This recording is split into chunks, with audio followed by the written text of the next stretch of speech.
Bienvenidos a este segundo episodio del podcast Aventuras de unos doctorantes. En este podcast estaremos hablando acerca de la vida como estudiantes del doctorado y cómo hemos balanceado el trabajo del estudio. Además, cada uno va a explicar poco a poco acerca de su tesis y la relevancia que tiene para la salud actual. En este segundo episodio estaremos presentando al doctor Cristian Peña Padilla, médico genetista egresado del Hospital Civil Nuevo de Guadalajara, y a la doctora Isabel Ríos Flores, también médico genetista egresado del Hospital Civil Nuevo de Guadalajara, ambos cursando el doctorado en investigación clínica multidisciplinaria. Bienvenidos a ambos.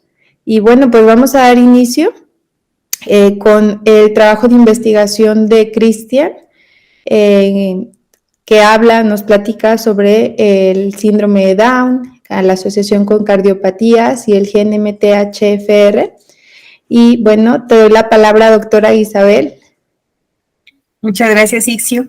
Pues bueno, hola Cristian, vamos a comenzar ahorita con algunas preguntas. La intención es que podamos conocer acerca de tu tema y que puedas contárselo pues al resto de la población y que lo podamos entender adecuadamente. Entonces, ¿nos pudieras explicar un poquito acerca de tu línea de investigación? Sí, claro, Isa, muchas gracias. Bueno, como lo comentaron previamente, mi línea de investigación está enfocada en síndrome Down, que muchos, o creo que la gran mayoría de las personas saben que es una persona con síndrome Down, es una trisomía 21, y es una condición genética que el tener exceso de dosis de algunos genes que se encuentran en este cromosoma 21, pues predispone a muchas patologías, ¿no? Entre ellas, cardiopatías congénitas, que son anomalías o malformaciones estructurales del corazón, entre otras, ¿no? Que pueden ser como predisposición a diabetes, hipotiroidismo, etcétera.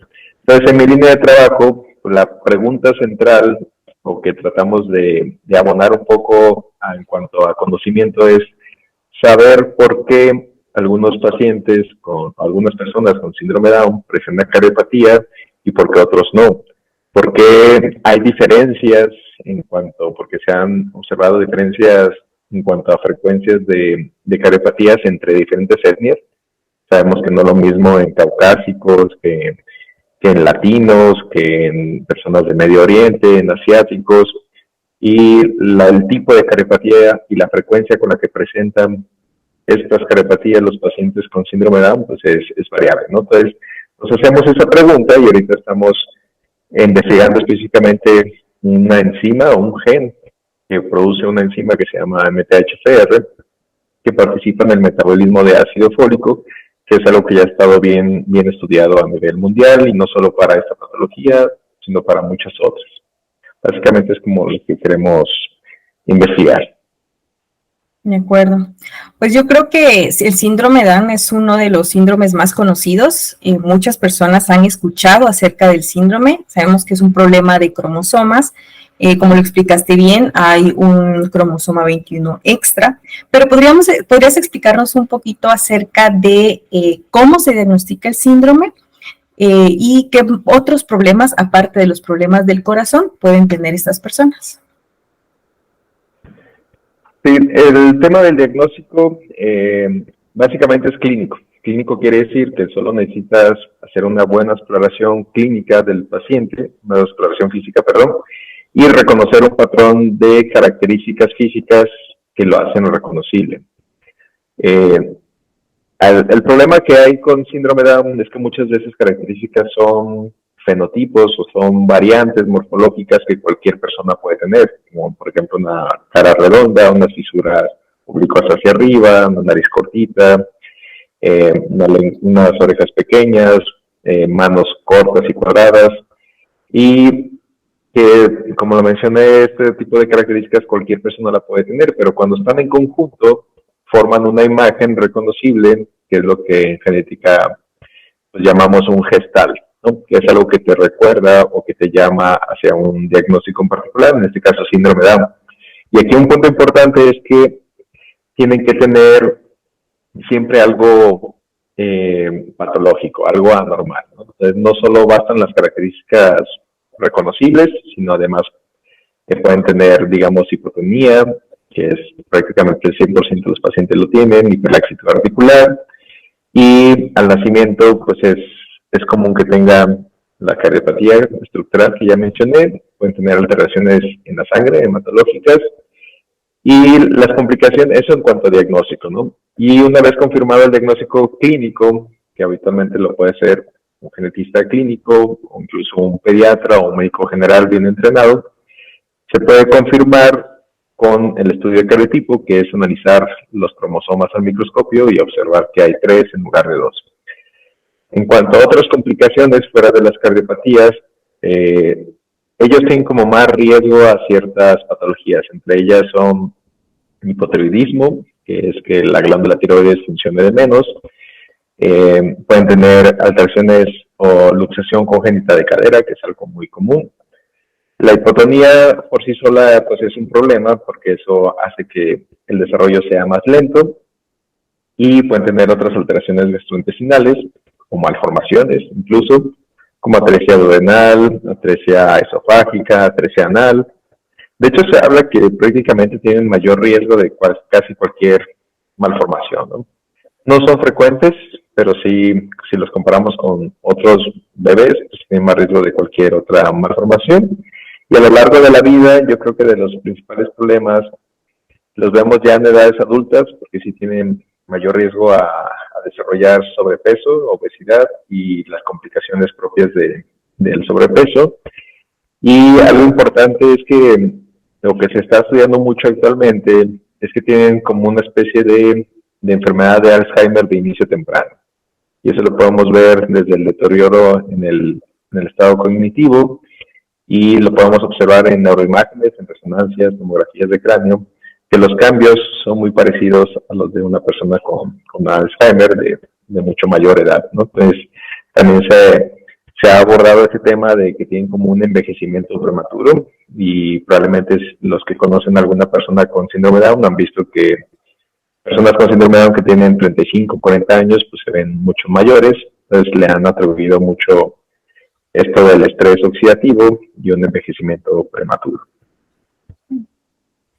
Muchas gracias. Creo que aquí ya nos diste un panorama bastante amplio de lo que se espera a lo largo de la vida de una persona con síndrome Down.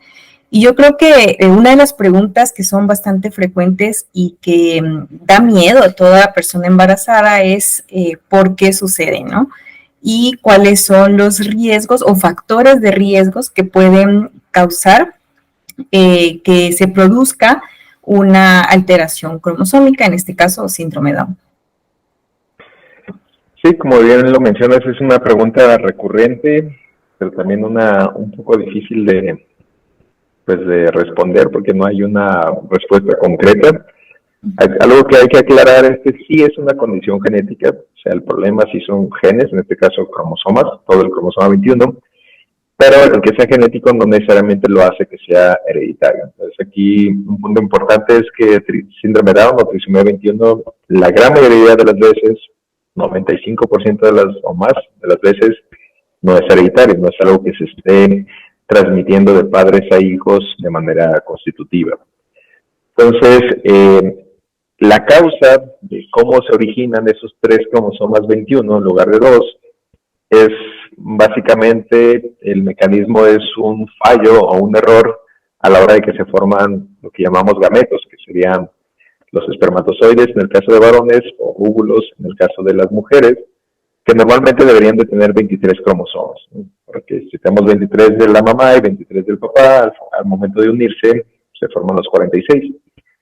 Pero si por algún motivo o por un mecanismo que llamamos no disyunción, un óvulo o un esperma, se le va un cromosoma 21 de más, pues este esperma o óvulo va a tener 24 cromosomas, porque tiene 2 cromosomas 21, más el 21 de la pareja, es cuando se forma la trisomía 21 y lo que llamamos trisomía 21 regular. Es el mecanismo más común, y como es un tipo error a la hora de la formación de estas células especializadas, pues no es hereditario, ¿no? Porque para que volviera a ocurrir tendría que volver a ocurrir exactamente el mismo error y que exactamente esa célula con este error, de este defecto de segregación de cromosomas, pues vuelva a fecundar. Entonces es como muy complicado que vuelva a ocurrir. Sin embargo, sí se conocen ciertos factores que aumentan la posibilidad de que esto suceda. Y entre ellos el más conocido pues es la edad materna. Por eso mucha gente tiene esta idea de que a cierta edad se deben de embarazar, o que aumentan los riesgos, o que a cierta edad ya no deben embarazarse. Y es complicado porque pues no puedes decirle a una mujer cuándo embarazarse, ¿no? Es una decisión como propia de pareja, obviamente. Lo que sí deben de saber es que hay ciertos riesgos dependiendo de la edad. Y lo que sabemos es que a mayor edad materna, mayor riesgo de que esto suceda, de que estos errores a la hora de formar óvulos ocurran y se vayan cromosoma de más. Y lo importante es que no solo es el cromosoma 21, puede ser cualquier cromosoma, solo que cuando es el cromosoma 21, como es uno muy pequeño, pues aumenta las probabilidades de que sea viable, compatible con la vida y nazca, en este caso con síndrome de Down. Pero puede ser el 13, 18, 16, 1, cualquiera, solo que la gran mayoría provocarían un aborto en una edad temprana de gestación. Pero saber exactamente por qué, pues es la pregunta del millón que todos quisiéramos contestar. Sí, yo creo que a pesar de que síndrome Down es de los síndromes más estudiados, pues hay muchísimo que conocer todavía, y un ejemplo claro es tu tesis. De lo que has visto hasta el momento, ¿cuáles son los aspectos más interesantes que has visto en cuanto a lo que has investigado o a lo que ya se sabe de tus resultados? ¿Podrías comentarnos un poquito acerca de esto? Sí, este gen MTHFR, esta enzima, pues ha sido muy estudiada en muchos ámbitos de la salud o de la biología. Y el tema del ácido fólico también es algo bien conocido, porque yo creo que todo el mundo sabe que cuando una mujer está embarazada debe tomar ácido fólico. Y creo que el problema general es que el ácido fólico lo toman pues ya que están embarazados y no antes. Y algo que debe ser como muy importante que sepan es que debe ser consumido antes del embarazo para que tenga este efecto protector. Entonces, MTHFR, o lo que estamos investigando aquí, pues es interesante el saber cómo un factor ambiental, como una simple deficiencia de alguna enzima, de un nutriente, una vitamina, como es el ácido fólico, podría aumentar los riesgos de, en este caso, tener hijos con síndrome Down.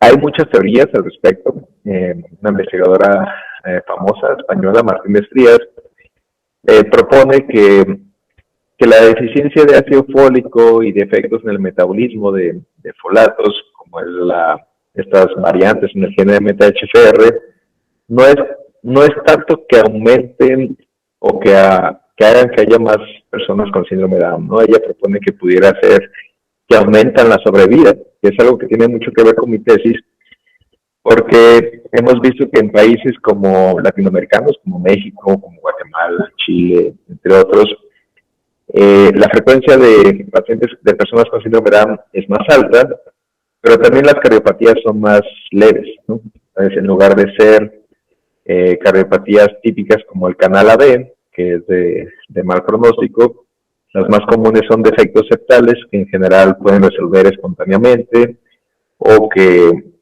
aunque no necesitan mucho tratamiento, no afectan tanto a la salud. Entonces Martínez Frías propone que en realidad ese tipo de defectos aumenta el síndrome de Down porque viven más, porque muchos de estos pacientes llegan a vivir o a nacer y la sobrevida es mejor. Entonces es algo que también estamos planteando en nuestra línea de investigación, si es en realidad, pues cuál es el efecto que tiene esto del metabolismo de folatos, pero pues suena interesante explorar ese tema, aunque es un poco difícil de probar, ¿no?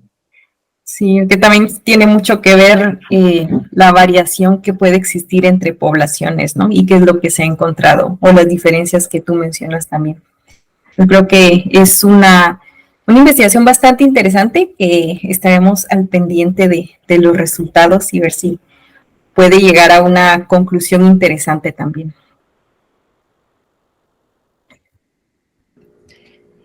Bueno, pues muchas gracias a los dos por su participación. Sí, me gustaría escuchar, Cristian, alguna conclusión sobre tu tema, sobre tu línea de investigación para finalizar este podcast. Sí, gracias, Itsiu. Yo creo que lo que quiero que se quede sobre la mesa es que pues, no se conoce todo sobre el síndrome de Down, aunque es un síndrome que se conoce desde hace más de 100 años, aún quedan muchas preguntas por resolver.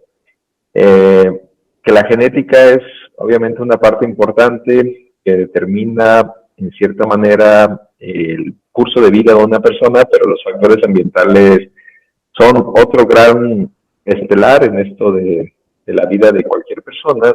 Entonces es un balance entre ambos, ¿no? Entonces identificar qué factores ambientales pueden mejorar la calidad de vida de estos pacientes o de cualquier otra persona, pues es algo que se debe de estudiar y que esperemos en un futuro, aprovechando nuevas tecnologías, nuevas herramientas, pues podamos tener más información al respecto y poder mejorar la calidad de vida de muchas personas.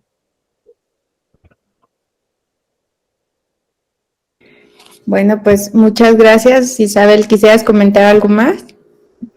Pues solamente que felicitar a Cristian por la línea de investigación que lleva. Creo que, como mencioné, pues es bastante interesante, sobre todo dando este giro a porque normalmente se van a enfocar en las causas, aquí te estás enfocando tú más que todo en cuál es o por qué se da esta variabilidad en cuanto a la malformación del corazón. Entonces creo que es algo bastante interesante y que sí puede dar bastantes perspectivas a la hora de tener ya los resultados de esta investigación. ¡Qué felicidades!